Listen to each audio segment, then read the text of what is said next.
Hello there! So ayan, nakita na natin si Fruit Ninja ng Pasay City at katabi na pala siya ng Puy Paris. So nakita natin dati. Siya, tapos ito yung street, magkatapat lang yan. Okay. Tara, puntahan na natin. Sa oras na alas 2 ng hapon ay aakalain natin na pasara na sila dahil sa number of serving na meron sa stante, pero hindi pala. Hello there! So andito na tayo sa Fruit Ninja. So mga ganitong oras, tinamang bis maubos. Actually may nakasalubong ko kayo na doon. So bumili sila dito. So pag ito naubos, yan, preparing na rin sila sa loob. So ayan, 8 AM to 8 PM times nila. Okay. So kapag konti na lang yung naka-display dito sa stante, ayan, preparing na rin sila kaagad. Ayun. Ma'am, ano pong name po nila? Mila po. Miss Mila. Okay. Nice meeting you. Dahil nag-bike tayo. Order tayo ng pang-hydrate po. Watermelon, no? Actually, parang lahat eh. Lahat yan, pang-hydrate. So orderin na natin lahat. Magkano po pala yung order niyan? Yung mix na? Yung mix po, 100 pesos. Mix, parang na rin po kayo nag-order 50 tas 50. Ano, single order lang po. Paano pong single order? Halimbawa, ito lang, watermelon, yun lang. Ah, yung laman nung plastic? Watermelon, gano'n. Ah, okay. Pag mix naman, 100 yon. Ayun. Kahit ano na po. Mga sauce po kayo, mga special sauce kayo eh. May tahin, may Tahin yung homemade. Ito pong special sauce nyo, ano pong tawag dyan? Anong name? Mr. Chan sauce. Yes. Okay, so ang mga ingredients ay secret. Okay. Isang yellow na lang. Ay, yellow na lang minsan, bilis. Lalo na ngayon, mag-summer. Yun. Yan. So, tigman natin pareho. Yun. Sobra.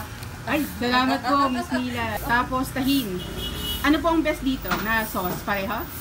Gawa ko siya. Oh, syempre, yung gawa nila Miss Mila. Sige, tikman natin pareho. Pero, ganito yung magandang ano dito, combination. Kailangan pagsamahan yung tahin at saka yung special sauce. Yung ano po, yung asin is optional lang. Gusto nila ng lagyan parang asin. Oh, alat-alat. So, medyo sweet pala yung special sauce nyo. Sarap!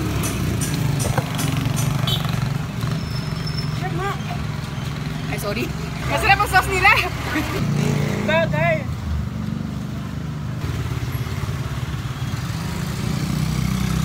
Yung sauce nila, manamis-namis yung lasa. Na ang ingredients ay secret!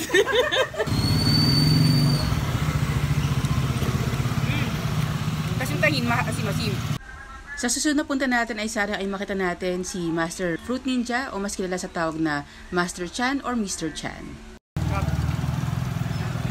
Naman, tignan nyo kung gaano kabilis maubos. Minuto lang. Alam nyo, na-appreciate ko to. Special sauce, tapos tahin.